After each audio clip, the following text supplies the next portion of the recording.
What's up, everyone? Welcome to this special GASOcast, live from GASO Champions. I'm not going to lie to you. This is take 2, so it's going to be real spot on. Last take, your boy Lyndon Cook that I'm with. What's up, Lyndon? Has a tough time talking into the mic. Lyndon, give the people some quiet, early words about GASO Champions. Taking the training wheels off on this take. But no, it's been some really high-level ball. From the jump, like, you got a 64-team bracket. Two of them. And there's no pushovers. These are all teams that are playing at their highest level. I mean, we're looking right now, 2 minutes to go, 49-53, 1 minute 17, 56-57. And this one was just a 4-point game. Yeah. But yeah, it's very tough. Like, we're going to be seeing, as the weekend goes on, there's going to be some battle scars on some teams who make it into the quarter, semis, and eventually the championship game in these top two brackets. College coaches keep strolling in, packing the baselines to see these high-level games. The one thing we always preach is, like, if you're a regional recruit, like, this is where you need to be. It is. You know, because this gives the coaches around the state, bordering states, a chance to really recruit you, get to know you on a personal level. Exactly. There's coaches of every level here in the building. A ton of teams from all over the country. We got California, Colorado, Massachusetts right here playing Oklahoma. Against Oklahoma, Mississippi, and then, of course, as many Texas teams as we can take. All in here, all competing for a title, and college coaches are taking notice. It's a really high-level live period event. Absolutely. So let's talk some players that have impressed you so far. Go ahead and start us off. Yeah.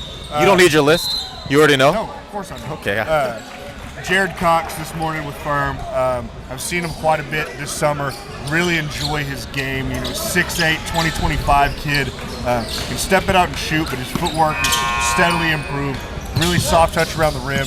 And he's coming into his own as a shot blocker. That rim protection is really starting to stand out to me as an evaluator. So I really like what I've seen from him. Helped them get a big win today against ATX Lockdown. Which was, because that was a good evaluation game, because ATX Lockdown, you know, one of the top 20-25 programs going out right now with a lot of talent there. So big win for Firm. Yep. Somebody that is on my list, but you watched more, that I'm going to just pass the mic to you because you're the guy. Will Bronson, Blade 17U. Yeah, really, I mean, the skill set that this kid has on the block, I mean, he's a true, like, you feel good with him with the ball on the perimeter, you feel good throwing it into him down on the block. You can score over either shoulder with a baby hook. He's got really good footwork, shot fakes, all the nuance you want in a post player. And I'm telling you, by the end of this week, he's going to be on camp. He's going to have an invite to be on campus somewhere. He's going to have an offer because he's been that good for Blade. Yeah, Blade's head coach Greg Lewis stops me as I was walking by their bench during the game. He was like, hey, Will's going crazy right now. College coaches have been asking you about him and Jason Dempster, asking when their next game is. So last night they tipped at 9. I think they'll have more college coaches than they had last night. You know, for me, David Wilson of Rogue out of Oklahoma, a kid I saw some highlights on prior to GASO Champions, freak athlete. The one thing that stood out is he wants every rebound. He's going up to the top, over the rim to get it. Liable for a highlight play every time, and he's one of the main reasons why Rogue has won their first 2 games and on to the 3rd round. Speaking of out-of-state kids, Jackson Payne with Mississippi United for me. You know, he does his thing on the perimeter. He makes good decisions. He distributes, facilitates, all that good stuff. But it's his release point and his quickness getting his shot off around the three-point arc that really just is a standout, where he's just crossover and then the shot is up before the defender can get their hands up to contest. And they're going in, because that's always obviously the most important thing with a three-point shooter. Right. Really impressed with his shooting ability, and that quick release is something special.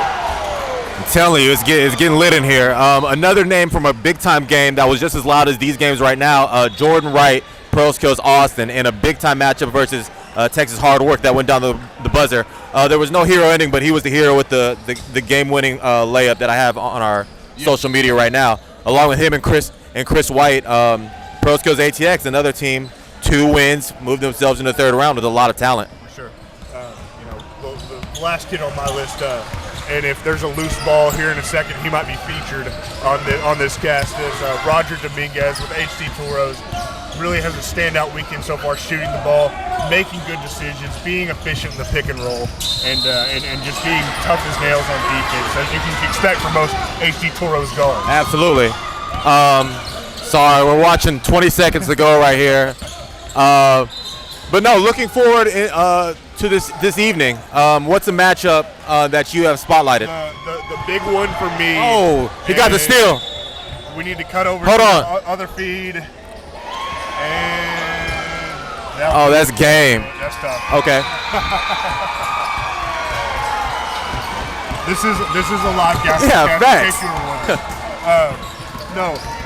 Blade 17s versus Beast Up. Beast Up. Yeah. Beast Up 17 with all their size, with all the dudes that they have. You know, Cam Jackson, Ty Herndon inside. That is a heck of an interior 1-2 punch. And then you got Team Griffin Select. Won our live period the last time we were in this building in April. Tucker Shepard is always shooting the cover off the ball every time we see him. Duncanville. Hey!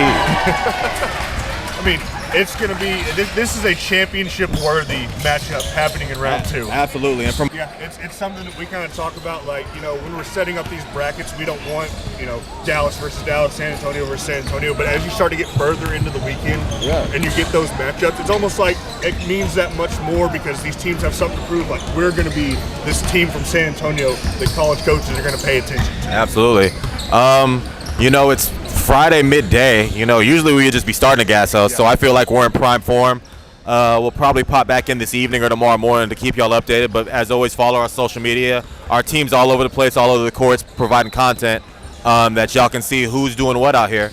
And for IFM Hoopers, Michael Timmons, it's GASO Lynn, and we'll talk to y'all shortly.